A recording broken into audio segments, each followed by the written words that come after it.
He is widely called the best fighter on the planet. Welterweight champion, former lightweight king, and for years the most feared grappler the UFC had to offer. He has pulled in millions of dollars inside the cage, so when footage of his private estate began making the rounds online, fans braced for the usual display. A glass tower on the Dubai skyline, a line of supercars, a penthouse looking out over the water. What they got instead was a mountain, a herd of sheep, and a dirt track you can only manage in something built for rough ground. The rumor that took off alongside it was simple. They said Islam Makhachev owns more land than Khabib. By the time we are done, you will know whether that holds up, and why the truth is even stranger than the rumor. It began with a short video. In the lead-up to one of his title fights, the official UFC Europe channel followed Makhachev back home, away from the arena lights and out onto the green slopes of the Caucasus. The footage showed him riding a horse across open pasture, tearing past grazing sheep on a quad bike, and standing over a barbecue surrounded by friends.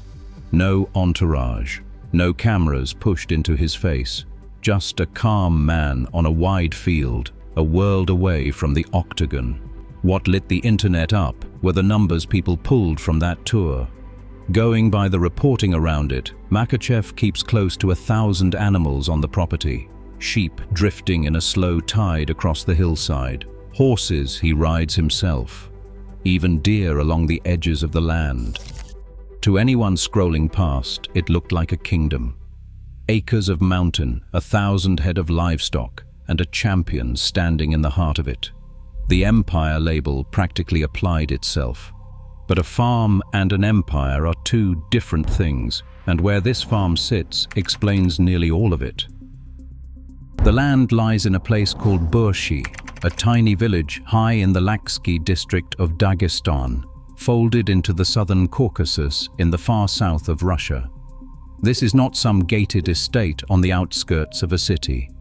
Burshi sits more than 7,000 feet above sea level, and the only dependable way up is a rough track no ordinary car can survive. Reaching the farm means climbing close to 100 miles of mountain road from the regional capital, Makhachev. Much of it the sort of terrain meant for a heavy four-wheel drive rather than a city sedan. This is not where the wealthy go to disappear. It is the kind of place almost everyone has already left. Burshi is old. Local histories trace it back more than 2,000 years to a time when it held hundreds of households and was a living community of the Lak people, one of the ancient native groups of Dagestan with their own language and customs. A century ago, records point to something like 800 people living there. That figure has since collapsed. Recent counts put the population at roughly 200, and through the harshest months of winter, only a handful of households remain. When the Soviet Union fell apart, mountain villages like this one drained out as families moved down to the lowland cities chasing work. Burshi was quietly emptying. And this is the piece the empire story leaves out.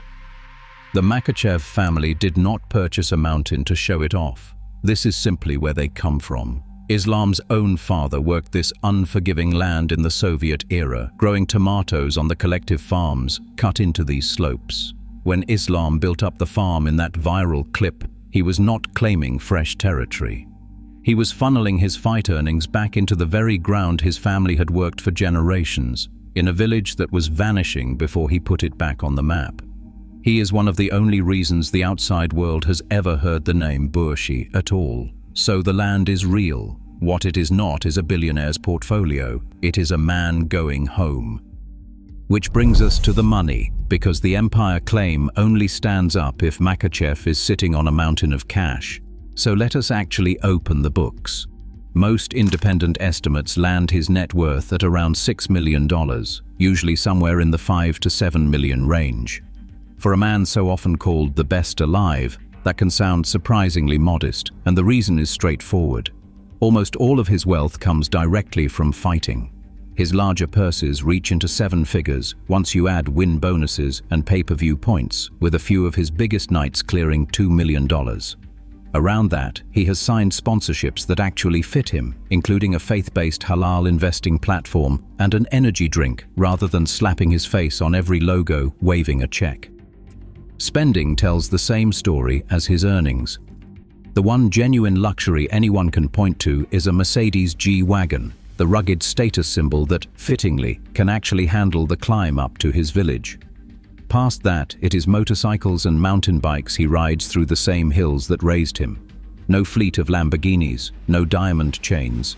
For a man at the absolute top of the sport, the lifestyle is strikingly ordinary. And here is the detail the empire angle skips over. That farm is not merely a rich man's pastime. In this part of the world, livestock is a real and respected form of wealth. An asset that multiplies on its own and feeds a family for years. Plenty of viewers caught it instantly. The comments filled with people calling it a smart, grounded way to put fight money to work, far wiser than torching it on cars that lose half their value the moment they leave the lot. Close to 1,000 animals on good mountain pasture is not a flex. It is a quiet investment that happens to come with clean air and a view. If you are enjoying this breakdown, take a second to subscribe.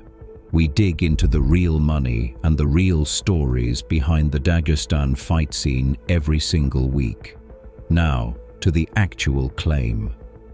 Does Islam Makhachev own more land than Khabib Nurmagomedov? To answer that fairly, you have to look at what Khabib actually built. Because while Islam was stacking belts, Khabib was quietly assembling the kind of business operation Islam simply does not have yet. After retiring undefeated, Khabib bought a whole fight promotion, taking over Guerrilla Fighting Championship for a reported $1 million and relaunching it as Eagle FC, with events across Russia, the Middle East, and the United States. He started a fast food chain that grew past a dozen locations. He launched a sports nutrition company. He runs a training facility in Abu Dhabi that draws fighters from around the world. And most importantly for our question, multiple financial profiles report that Khabib holds property and land not only in Dagestan but in Dubai as well. Add it all together and the estimates for Khabib's net worth sit around $40 million, with some going higher. He reportedly charges enormous fees just to speak at an event. So when you set the two beside each other, the picture is plain. Khabib is the businessman. Islam, for the moment, is the champion with a farm. So here is the honest verdict. The title was dangling in front of you. No. Islam Makhachev almost certainly does not own more land than Khabib. Khabib's holdings stretch across 2 countries and a full portfolio of companies. Islam's land is a single farm, on a single mountain, in a single village. The viral empire was always more legend than fact. But that is exactly what makes his choice so fascinating, because the real question was never how much land Islam Makhachev owns. It is why a man who could afford almost anything picked that mountain in the first place. When the UFC cameras walked through the farm with him, Makhachev did not mention value or acres or returns. He talked about peace. He called the place his dream and described it plainly as somewhere to rest, to barbecue, to spend real time with the people closest to him. He spoke about gratitude, about family and brothers around him, in a way you almost never hear from an athlete at the height of his fame. The whole video carried the feeling of a man who has seen the bright lights of Las Vegas and Abu Dhabi, and decided that what he truly wanted was a quiet slope back home. That tone is the reason it struck people the way it did. When the clip spread, the loudest reaction was not jealousy. It was something closer to longing. Comment after comment said the same thing, that this looked better than fast cars and city skylines. that this was the way a lot of people secretly wish they could live before modern life crowded it out. A champion who could have shown off chose to show a hillside instead, and somehow that hit harder than any supercar ever could. And there is one last detail that quietly puts the whole empire narrative to bed. Rather than boasting that he has overtaken Khabib, Makhachev has openly spoken about wanting to name the biggest street in his own village after him. Sit with that for a moment. The #1 fighter in the world, the man being called the new face of Dagestan, still turning the spotlight back toward his mentor. That is not the behavior of someone trying to prove he is bigger than Khabib. That is loyalty. So what is the empire really? It is not a row of mansions. It is not a property map you can measure in acres against another fighter.